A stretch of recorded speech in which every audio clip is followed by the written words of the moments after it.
समिति पुस्तक के 6ठे अध्याय लोकतांत्रिक व्यवस्था का संकट का टॉपिक आपातकाल के परिणाम पढ़ेंगे।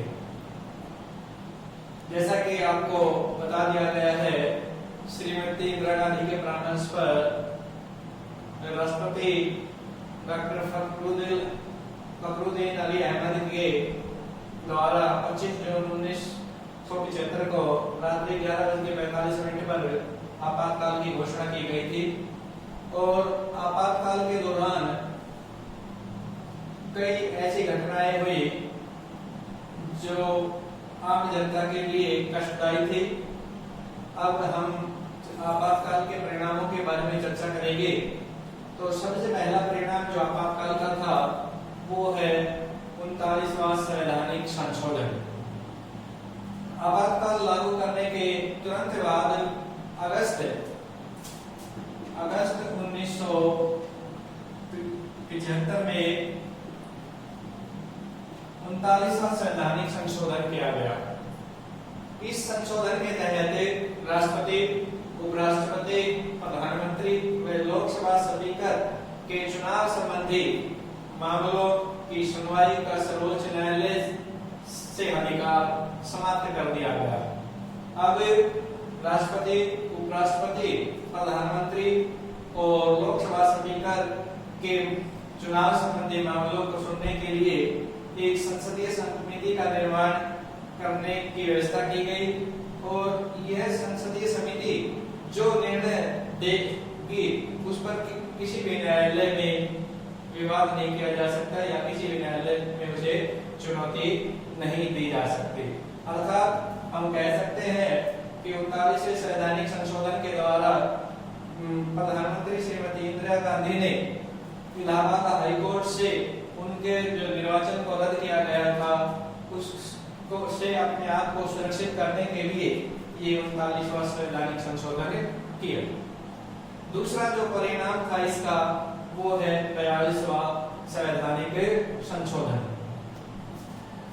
1976 में श्रीमती इंदिरा गांधी द्वारा सामाजिक एवं आर्थिक परिवर्तन के नाम पर 42वां संवैधानिक संशोधन किया गया। इस संशोधन के तहत जो प्रावधान किए गए उसको हम स्पष्ट करते हैं। सबसे पहला प्रावधान जो इस संशोधन में किया गया वो ये था कि इस संशोधन के तहत यह व्यवस्था की गई कि अब संसद के द्वारा किए गए संवैधानिक संशोधन पर न्यायालय में विचार नहीं किया जाएगा। दूसरा जो प्रावधान था वह यह था कि आंतरिक व्यवस्था को बनाए रखने के लिए संसद मौलिक अधिकारों को सीमित कर सकती है। तीसरा जो 42वें संवैधानिक संशोधन के तहत प्रावधान किया गया वह यह था कि सर्वोच्च न्यायालय राज्य के कानून की वैधता संबंधी और उच्चतम न्यायालय केंद्र के कानून की वैधता संबंधी मामलों की जांच नहीं कर सकेंगे। चौथा जो प्रावधान किया गया 42वें संशोधन के तहत वह यह था कि लोकसभा और राज्य सभाओं का कार्यकाल 5 वर्ष से बढ़ाकर 6 वर्ष कर दिया गया। तीसरा जो परिणाम रहा आपातकाल का वो था प्रेस पर प्रतिबंध। आपातकाल के दौरान समाचार पत्र और पत्रिकाओं पर प्रतिबंध लगा दिया गया। अब समाचार पत्र और पत्रिकाओं को कुछ भी प्रकाशित करने से पहले सरकार की अनुमति लेनी पड़ती थी और सरकार की अनुमति के बिना कोई भी खबर, कोई भी समाचार पत्र या पत्रिका नहीं छाप सकता था। चौथा जो प्रावधान जो परिणाम हुआ आपातकाल का वो था आपातकाल के दौरान आम जनता पर अत्याचार। आपातकाल के दौरान आम जनता पर अनेक अत्याचार हुए। बहुत से लोगों को आंतरिक सुरक्षा के नाम पर बंदी बनाकर जेलों में डाल दिया गया। लोगों की अनिवार्य रूप से नसबंदी की गई, लोगों के फोन टेप किए गए, विपक्षी दलों के नेताओं को जेलों में डाल दिया गया।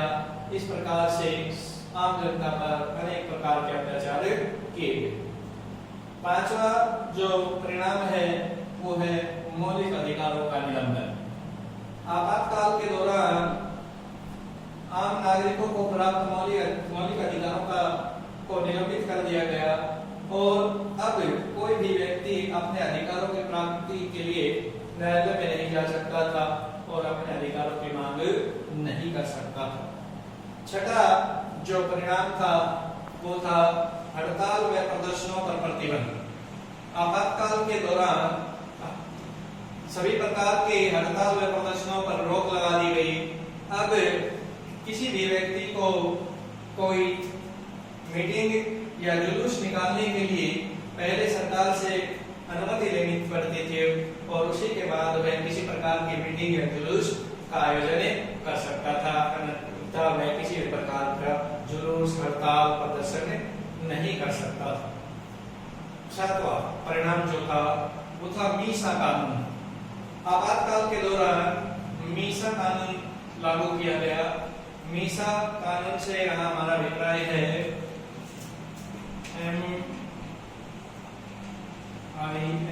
Misa maintenance of internal security act, आंतरिक सुरक्षा अधिनियम।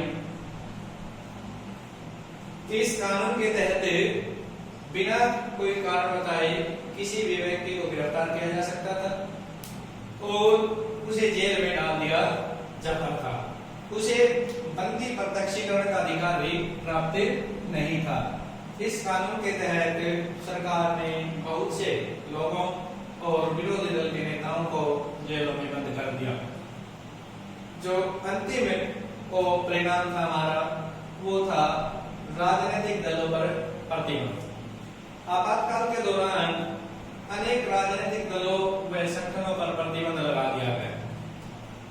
राष्ट्रीय स्वयंसेवक संघ व राष्ट्रीय स्वयंसेवक संघ जैसे संगठनों पर प्रतिबंध लगा दिया गया। इस प्रकार से हमने देखा कि आपातकाल के ये परिणाम हमारे सामने आपातकाल के दौरान आए। डियर स्टूडेंट्स, हम लेसन 6 लोकतांत्रिक व्यवस्था के संकट का नेक्स्ट टॉपिक क्या आपातकाल जरूरी था को समझ करेंगे। क्या आपातकाल जरूरी था, इस पर विभिन्न पक्षों ने अपने अपने मत दिए। सत्ता पक्ष ने आपातकाल को जरूरी बताया तो विपक्ष ने आपातकाल को लोकतंत्र के खिलाफ बताया। सत्ता पक्ष ने आपातकाल के लिए अपने पक्ष रखे और विपक्ष ने भी आपातकाल के विपक्ष में अपने पक्ष रखे।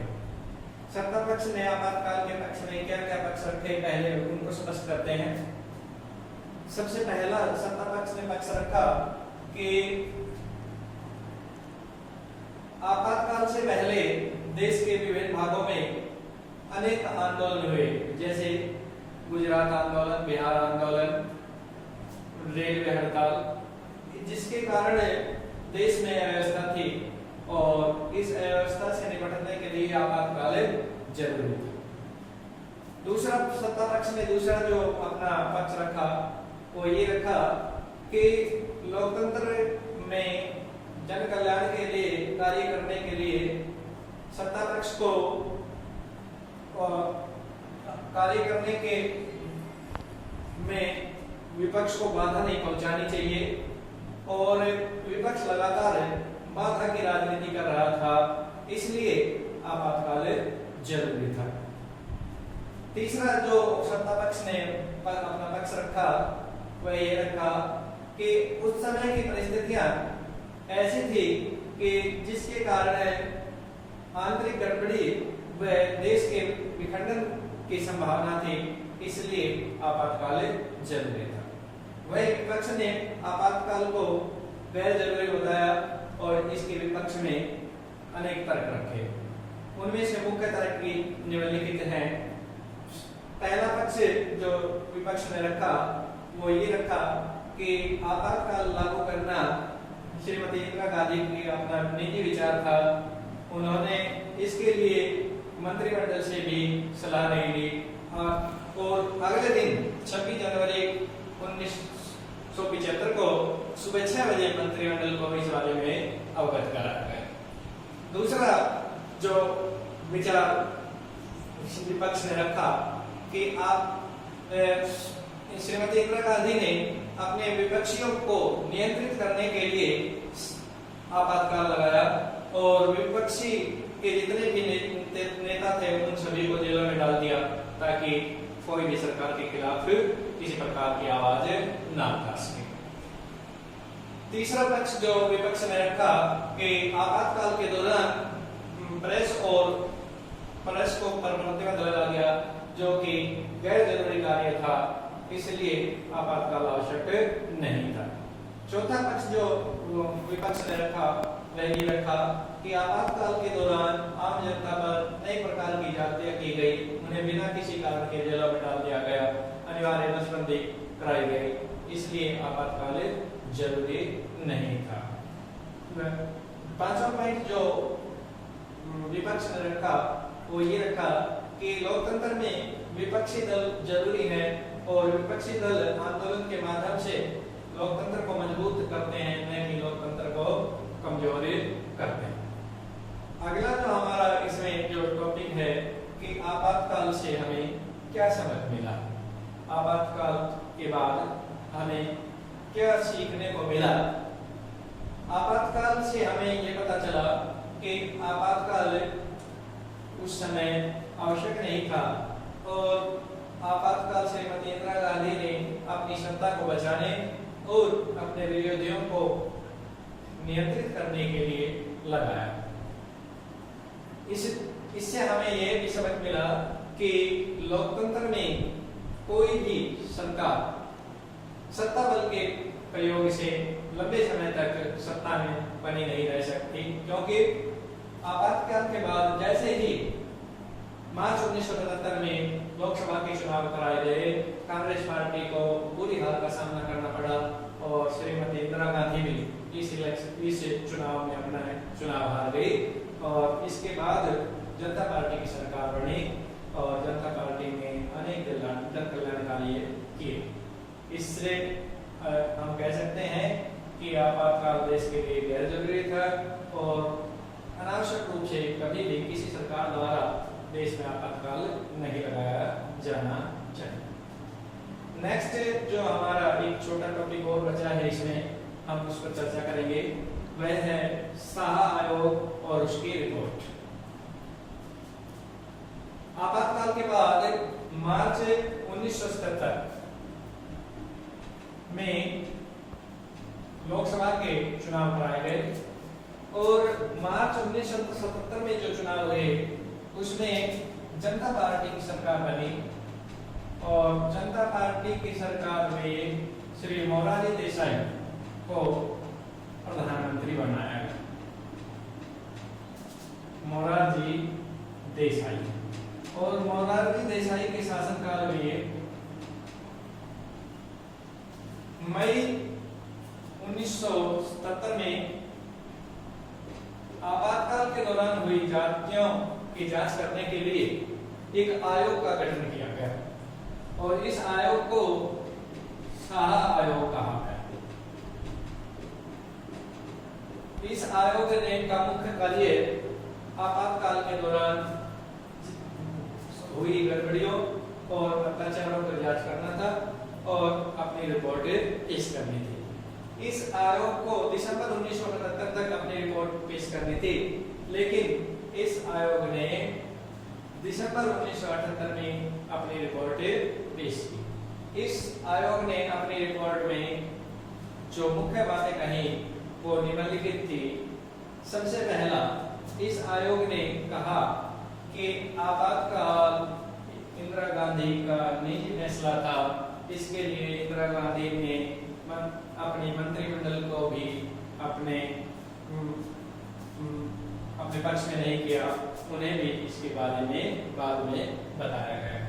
दूसरा, साहा आयोग ने कहा कि आपातकाल के दौरान प्रेस को सेंसर कर दिया गया या प्रेस पर पाबंदी लगा दी गई, जो कि गैर आवश्यक कार्य था। तीसरा, आपातकाल के दौरान मीसा कानून लागू किया गया। और मीसा का मतलब है मेंटेनेंस